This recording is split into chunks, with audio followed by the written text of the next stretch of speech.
We are here on the campus of the Harvard Business School in Boston.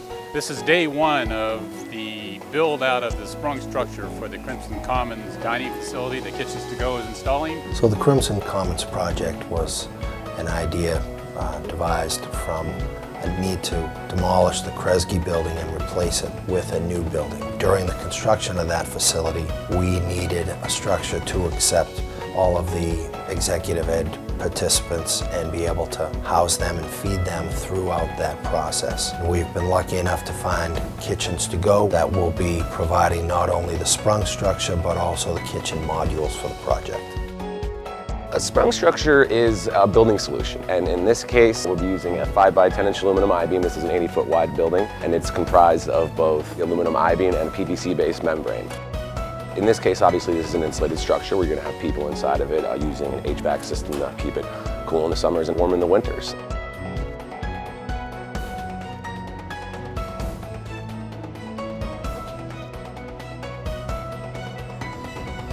HBS was very interested in maintaining existing trees. It's one thing not to go through them, but you also have to be careful about their tree root locations and any loads that you're imposing within their root locations. And we all struggled with ways to thread the whole facility amongst the trees. What you see behind me are a series of large steel girders that we put in place to span the root ball of these large specimen trees.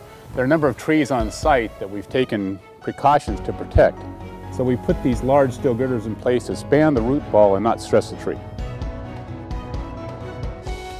This sprung structure is a stress membrane structure which is made up of a series of aluminum frames covered with a membrane that is stretched between the frames. It's actually set up to be a permanent structure and could stay here for a number of years. It'll be on site for about 28 to 31 months.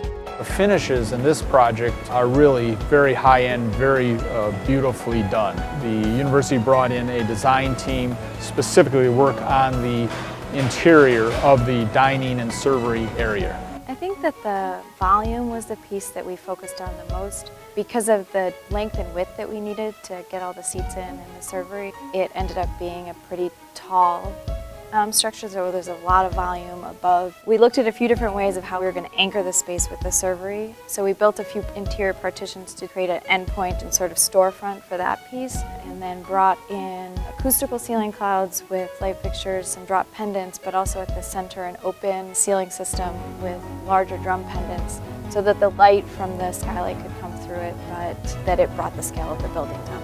We have our Kitchens To Go modules, cooking module, prep modules, cold and dry storage facilities, locker rooms, and washrooms. We have the bake shop here, so our entire bakery operation is based here. We'll be doing breakfast, lunch, and dinner here.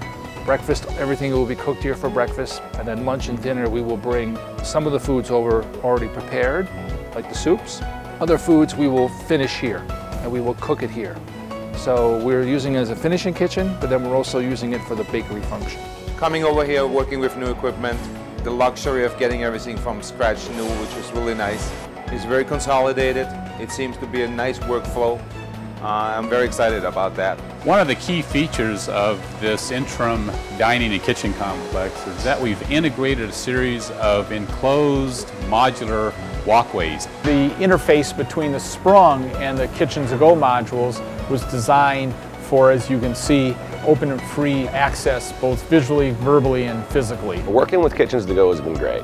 Sprung has partnered with them on several projects through the years, and through Steve Ruman and their entire team over there, they have really everyone that we need to work with hand in hand to finish out a project. Our engineers work with theirs, I'll work directly with Ralph and everyone through the entire process. I think it's terrific. I think the project not only is beautiful, but as importantly, it's operationally efficient and effective.